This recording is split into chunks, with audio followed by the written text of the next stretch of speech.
എത്ര ദിവസമായി ഇങ്ങനെ ഒരു ക്രിസ്മസിന് വേണ്ടി ഞാൻ കാത്തിരിക്കും. മക്കൾ വിദേശത്താണ്. 3 വർഷം മുമ്പ് വിസിറ്റ് പോയതാ ഭാര്യ.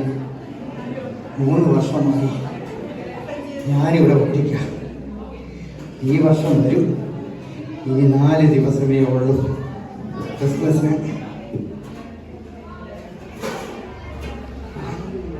വികാരി അച്ഛൻ കേൾക്കും.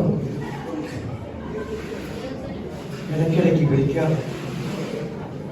ആവുന്ന സമയത്ത് വികാരി അച്ഛന്മാർ എത്രയോ പേര് എൻ്റെ വീട്ടിൽ വന്നു.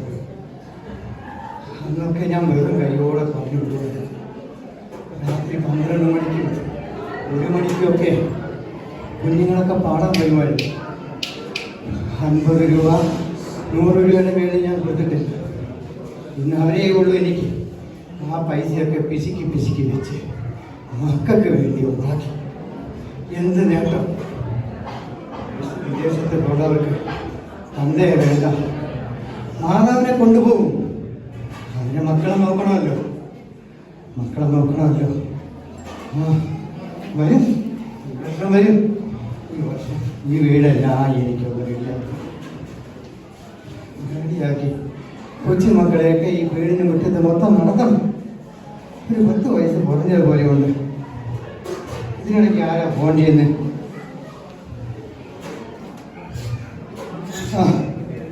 നമ്മുടെ പള്ളിയിൽ ട്രസ്റ്റി ആണല്ലോ, തോമാച്ചനാണല്ലോ, തോമസ് അങ്കിളാണല്ലോ. ഹലോ തോമസ് സാറേ. അച്ഛൻ കൊടുത്ത കേട്ടി കേക്ക് പള്ളി വരുന്നുണ്ട്. കൊച്ചുമകളൊക്കെ വരുന്നുണ്ടെന്നേ. ഞങ്ങളെല്ലാവരും ക്രിസ്മസ് കേൾക്കുന്നു. 4 ദിവസമല്ലേ ഉള്ളൂ. ഇനി വരാം. മക്കൾ വിളിച്ചിരുന്നോ? ആരെ? തോമസ് സാറിന് മക്കൾ വിളിച്ചിരുന്നോ? എന്തുവാ ചോദിച്ചത്?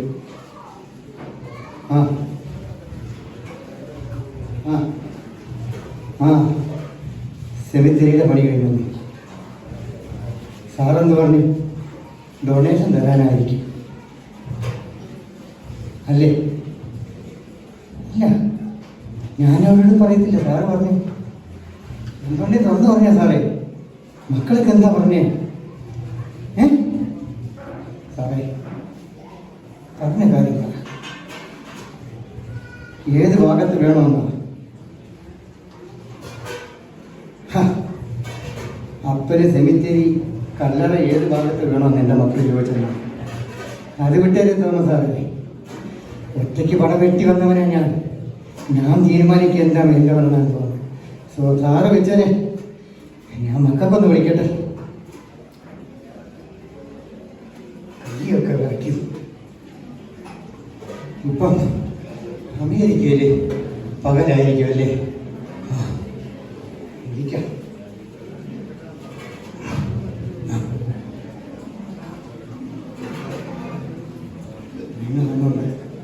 ഹലോ മോനെ. ടിക്കറ്റ് കിട്ടിയോ? അമ്മ എന്തിയാടാ? ഷോപ്പിങ്ങിന് പോയിരിക്കണോ? ഒന്നും കൊണ്ടുവരണ്ടെന്ന് പറഞ്ഞു. എനിക്കൊന്നും കൊണ്ടുവരണ്ട. നിങ്ങളല്ല എന്താ തീരുമാനിച്ചത്? ലണ്ടനിൽ ക്രിസ്മസ് പരിപാടി ഉണ്ടല്ലോ, നിങ്ങളെ ബുക്ക് ചെയ്തെന്നോ? അപ്പം ഈ വർഷം നിങ്ങൾ വരുന്നില്ലേ? 5 വർഷം കൊണ്ട് അപ്പം കാത്തിരിക്കേണ്ട. പള്ളിക്കാരോട് മൊത്തം പറഞ്ഞു.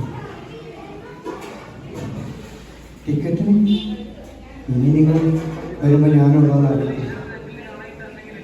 മോനെ അങ്ങനെ വെറുതെ കൊണ്ടുവരാനോ? എൻ്റെ മക്കൾക്ക് ഒരിക്കലും ഞാനൊരു വെറുതിയുടെ ഭാരം എടുത്തില്ല മോനെ. അതിന് ഞാൻ ഇടവത്തരത്തില്ല. എൻ്റെ ധൈര്യം എനിക്കുണ്ട്. പക്ഷെ എന്നെപ്പോലെ എത്രയോ അപ്പന്മാരുണ്ട് നാട്ടിൽ. അവരെ കാര്യം ഓർക്കുന്നുണ്ട്. വെച്ചേ.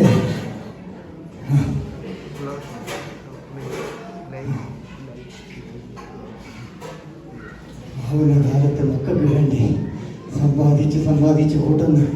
എന്നെ പോലെയുള്ള എല്ലാവർക്കും ഒരു പാഠമാവണം ഇത്. ആർക്ക് വേണ്ടി? നെഞ്ചിലെല്ലാം ഒരു വേദന പോലെ എന്താണ് ഇതില്ല. പൈസ എടുത്ത് വെച്ചിട്ടുണ്ട്, പള്ളിക്ക് കൊടുക്കണം. ഡോക്ടറെ ഒന്ന് വിളിക്കാം.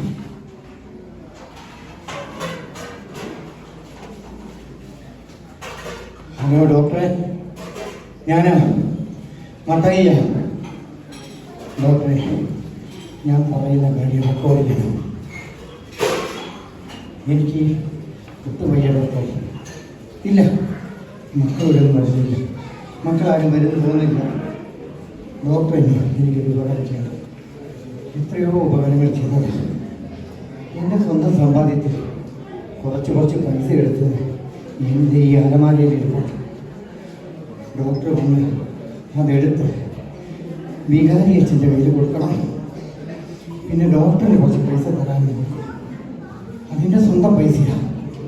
പിന്നെ മക്കൾ പള്ളിയിൽ വിട്ട് ട്രസ്റ്റിയോട് പറഞ്ഞതുപോലും അപ്പന് കല്ലറയ്ക്ക് പൈസ കൊടുക്കണമെന്ന് അത് ഇടവകാൻ പാടില്ല.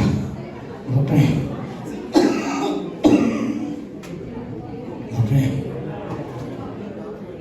ഞാൻ ഒരു കാര്യം തീരുമാനിച്ചിരിക്കാം. എൻ്റെ അലമാരയിൽ ഒരു പത്രം ഇരിപ്പുണ്ട് ഡോക്ടറെ. എനിക്കെന്തെങ്കിലും സംഭവിച്ചാൽ എൻ്റെ മക്കളെ അറിയിക്കരുത്. പള്ളിയിൽ അച്ഛനോട് പറഞ്ഞ് പള്ളിയിലുള്ള എല്ലാ കാര്യങ്ങളും നടത്തണം. എന്നിട്ട് എൻ്റെ പത്രത്തിൽ ഞാൻ എഴുതി വെച്ചിട്ടുണ്ട്.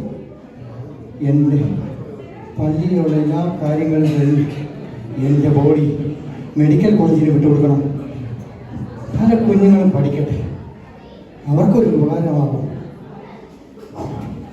പഠിച്ചവരൊരിക്കലും പള്ളിക്കാരും കരഞ്ഞാലും എന്നെ പഠിച്ചവരും അറിയാൻ പാടില്ല. കൂട്ടുകാരൻ്റെ നെറ്റിയിൽ ഉമ്മ വെച്ചാലും കുടുംബക്കാരെ മുത്തം വയ്ക്കരുത്. ഡോക്ടറെ, ഒന്ന് വരുമോ? എനിക്കൊട്ടും മേല. ഞാനൊന്ന് വിശ്രമിക്കുകയാണ്. പറഞ്ഞതുപോലെ ഞാൻ ചെയ്യണം.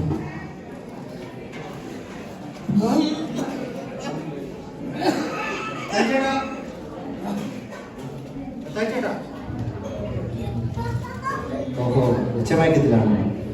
ചേട്ടാ, ചേട്ടാ, ചേട്ടാ,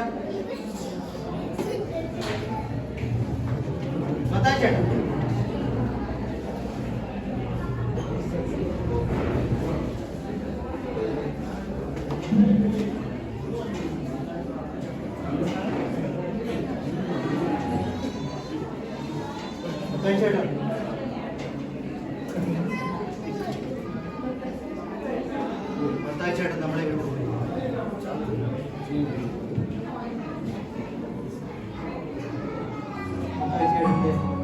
മകന് വേണ്ടി